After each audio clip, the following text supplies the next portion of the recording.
Hello students. तो last class पे हम लोग डिस्कस किए थे system of particles and rotational motion chapter के अंदर जो दो टाइप का सिस्टम होता है, मतलब डिस्क्रीट और कॉन्टिन्यूअस सिस्टम, दोनों के लिए सेंटर ऑफ मास कैसे निकालते हैं। और आज हम इस क्लास पे डिस्कस करेंगे कि कैसे मतलब हम सेंटर ऑफ मास का अगर मोशन हो जाए तो उस टाइम पे हम उसको कैसे ट्रीट करें। ठीक है। जैसे कि थोड़ा रिकैप करते हैं। डिस्क्रीट एंड कॉन्टिन्यूअस दो टाइप का सिस्टम हम लोगों को मिला था, और सेंटर ऑफ मास का अगर हम पोजीशन की बात करते हैं तो एक सेकेंड। हाँ, सेंटर ऑफ मास पोजीशन की अगर हम बात करते हैं तो आर सी एम जो हो रहा था वो is equals to m1 r1 plus m2 r2 divided by m1 plus m2 हो रहा था इस डिस्क्रीट सिस्टम के लिए। और अगर मल्टीपल पॉइंट्स होते हैं तब ऐसे करके हम इसको लिख सकते हैं कि mi ri divided by summation over mi, या इस तरीके से हम इसको लिख सकते हैं। और जहाँ पे कॉन्टिन्यूअस सिस्टम की बात करते हैं वहाँ पे ये समेशन ही इंटीग्रेशन पे बदल जाता है, और इसको कुछ इस तरीके से हम लिख सकते हैं r d m divided by integration d m. And obviously in case of means जहाँ पे डेंसिटी जो है, डेंसिटी फिक्स्ड है, कांस्टेंट है, वेरी नहीं करता, उस सिचुएशन पे हम इंटीग्रेशन डी एम को total mass capital m directly put कर सकते हैं 1/m integration r d m. And ये जो एम हो जाएगा कांस्टेंट डेंसिटी के लिए वॉल्यूम इनटू डेंसिटी हम इसमें पुट कर सकते हैं। लेकिन जहाँ पे कांस्टेंट डेंसिटी नहीं होगा उसमें हम ये नहीं पुट नहीं कर पाएंगे। ठीक है। तो आज अगर हम इसको थोड़ा एक्सटेंड करें तो हम बोल सकते हैं motion of centre of mass, centre of का मास का मोशन।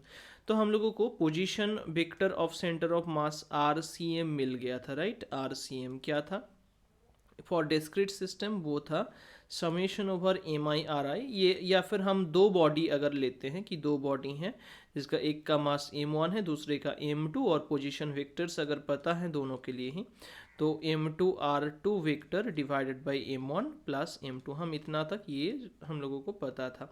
अभी अगर हम वेलोसिटी निकालना चाहते हैं इस इक्वेशन से, मतलब सेंटर ऑफ मास का मोशन हो रहा है, कुछ वेलोसिटी पे वो मूव कर रहा है, तो एट एनी पर्टिकुलर इंस्टेंट उसका वेलोसिटी अगर हम निकालना चाहते हैं तो सिंपली सारे इक्वेशंस पे ही, मतलब जैसे इसमें क्या करेंगे डी आर सी एम डी टी, इसमें dr1 dt, इसमें dr2 dt, उस तरीके से।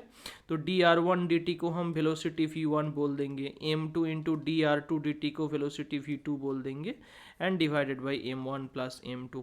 सो जनरल जो इक्वेशन बन जाएगा वो कुछ ऐसा होगा, i equals to 1 to n m i and v i, m i v i divided by summation over i from 1 to n m i.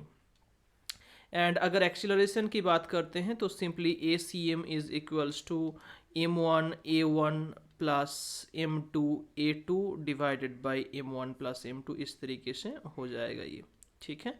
And obviously अगर हम इसको समेशन के रूप में लिखें तो कुछ ऐसा होगा mi divided by M I, summation over M I. तो इस तरीके से हम इसको motion of centre of mass को लिख सकते हैं। जैसे फॉर एग्जांपल हम मतलब इसको यूज़ कैसे करेंगे, ठीक है, एक दो एग्जांपल ले लेते हैं तो समझ जाओगे कि मतलब फॉर्मूलाज तो बहुत आसान है, बहुत सिंपल है, ये समझ आ गया होगा। तो अभी इसका एप्लीकेशंस देखेंगे कि किस टाइप पे ये जो फॉर्मूलाज हैं वो यूज़ होता है। ठीक है। जैसे मान लो दो ऑब्जेक्ट हैं, ठीक है, दो ऑब्जेक्ट है। एक ऑब्जेक्ट जो कि कुछ इस डायरेक्शन पे, जिसका या फिर जिसका वेलोसिटी मान लो इसका 2 kg मास है, और इसका वेलोसिटी दिया गया है 4i cap minus J cap, ठीक है, ये दिया गया है। और अनदर बॉडी जिसका मास है 5 kg, और वो मूव कर रहा है कुछ मान लो 6i cap plus 3j cap इस डायरेक्शन पे।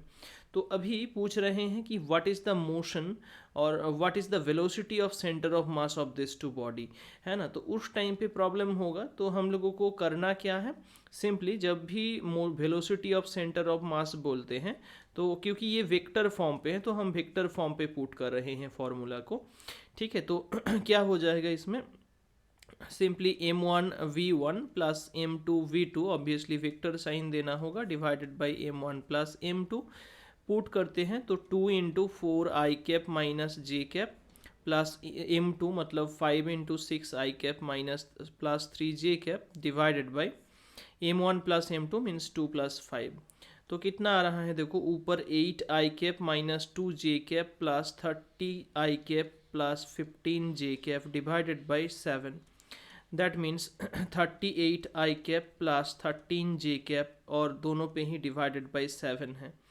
तो ये जो है ये बेसिकली इज द मोशन मतलब वेलोसिटी ऑफ सेंटर ऑफ मास। हम आर्बिट्ररी वैल्यू लिए थे, हम कोई सोच समझ के वैल्यू यहाँ पे पुट नहीं किए थे, इसलिए इतना एब्सर्ड टाइप का आंसर आया, लेकिन यही आंसर होगा। और इसका मैग्नीट्यूड तो निकालना आता है क्योंकि तुम लोग ऑलरेडी वेक्टर पढ़ चुके हो, राइट। तो इस तरीके से हम किसी भी ऑब्जेक्ट का वेलोसिटी मतलब सेंटर ऑफ मास निकाल सकते हैं, सेंटर ऑफ मास का वेलोसिटी निकाल सकते हैं। जैसे अगर मान लो एक क्वेश्चन दे देते हैं तो कि एक ऑब्जेक्ट जो है ये इस साइड पे, या फिर मान लो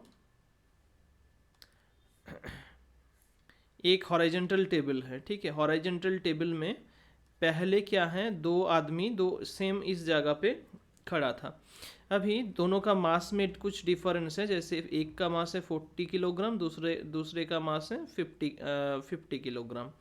ये आदमी जो है ये इस साइड पे मूव कर रहा है कुछ वेलोसिटी मान लो 3 मीटर पर सेकेंड पे, ठीक है। और ये क्या है ना, ये सेंटर ऑफ मास पे है, मतलब ये जो लोकेशन है वो इनिशियली सेंटर ऑफ मास पे है और पूरा एकदम सिस्टम बैलेंस्ड कंडीशन पे है।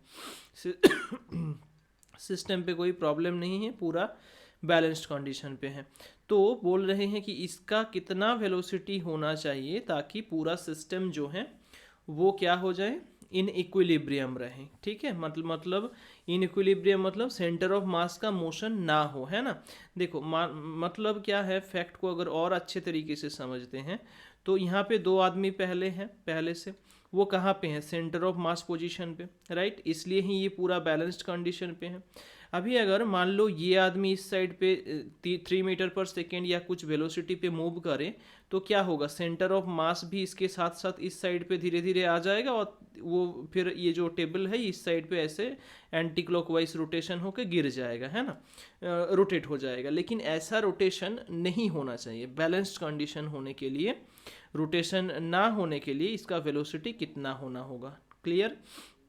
तो ऑब्वियसली ये भी कुछ मतलब जो वेलोसिटी ऑफ सेंटर ऑफ मास है वो ज़ीरो होना चाहिए। सेंटर ऑफ मास का अगर मूवमेंट हो जाए तो ही तो वो मतलब सेंटर ऑफ मास का मूवमेंट अगर हो जाएगा तो क्या होगा, इसका जो सेंटर ऑफ मास पोजीशन है वो यहाँ से भाग जाएगा आइदर राइट साइड पे और लेफ्ट साइड पे, तो मतलब गिर जाएगा, तभी वो डिसबैलेंस हो जाएगा, राइट। तो बैलेंस करने के लिए करना क्या होगा, velocity of centre of mass को ज़ीरो होना होगा, clear. Velocity of centre of mass को ज़ीरो होना होगा। इसका मॉड को हम ले सकते हैं, मॉड ले सकते हैं, बिकॉज यहाँ पे ऐसे डायरेक्शन का इतना मतलब वेक्टर क्वांटिटी क्योंकि यहाँ पे कोई भी नहीं है बट डायरेक्शन तो एक ही है ना, मतलब एक्स डायरेक्शन ही है, तो उसको जस्ट हम कंसिडर कर सकते हैं, इसलिए वेक्टर को ओमिट कर दिए हैं, मॉड ले रहे हैं हम। तो इसमें फॉर्मूला क्या था, m1v1 plus m2v2 divided by m1 plus m2, ठीक है। वेक्टर को ले रहे हैं, किसी को कन्फ्यूज़न हो सकता है कि सर बीच में वेक्टर को छोड़ रहे हैं, ठीक है, तो हम वेक्टर को ले लिए हैं इसलिए चलो। तो m1v1 प्लस m2v2 क्या हो जाएगा, इससे ज़ीरो हो जाएगा क्योंकि ये क्रॉस मल्टीप्लाई होकर सिंपली ज़ीरो होगा। अभी m1v1, m1 मतलब अगर हम 40 kg मास वाले को m1 मानते हैं, वो मूव कर रहा है किस डायरेक्शन पे, नेगेटिव एक्स डायरेक्शन पे, तो -3, ठीक है। मैं इसलिए ही नहीं ले रहा था क्योंकि ऑलरेडी पता चल रहा है कि जो लेफ्ट साइड पे जाएगा उसमें नेगेटिव होगा, जो राइट साइड में जाएगा वो पॉजिटिव होगा। Plus mass of the second person is 50 into v2, ठीक है। v2 कितना होगा, is 0, so 50 v2 is equals to 40 into 3, तो v2 कितना आ जाएगा, is equals to 40 into 3 divided by 50, 0 0 cancel out, 4 3 से 12/5, 12/5 मीन्स अप्रॉक्सीमेटली नहीं exactly 2.4, okay. So 2.4 metre per second. तो ये जो 50 kg का आदमी है, इसको इस टेबल को बैलेंस पे रखने के लिए इस 50 kg आदमी को कितना स्पीड में जाना होगा, 2.4 मीटर पर सेकेंड, इतना वेलोसिटी में राइट साइड पे की ओर जाना होगा, क्योंकि देखो इसका वैल्यू पॉजिटिव में आया है ना, अगर नेगेटिव में आता मतलब लेफ्ट साइड पे जाना पड़ता है इसको। ठीक है, तो इस तरीके का क्वेश्चन दे सकता है, ठीक है, related to motion of centre of mass. तो इसलिए हम इस टॉपिक को आज कवर किए हैं।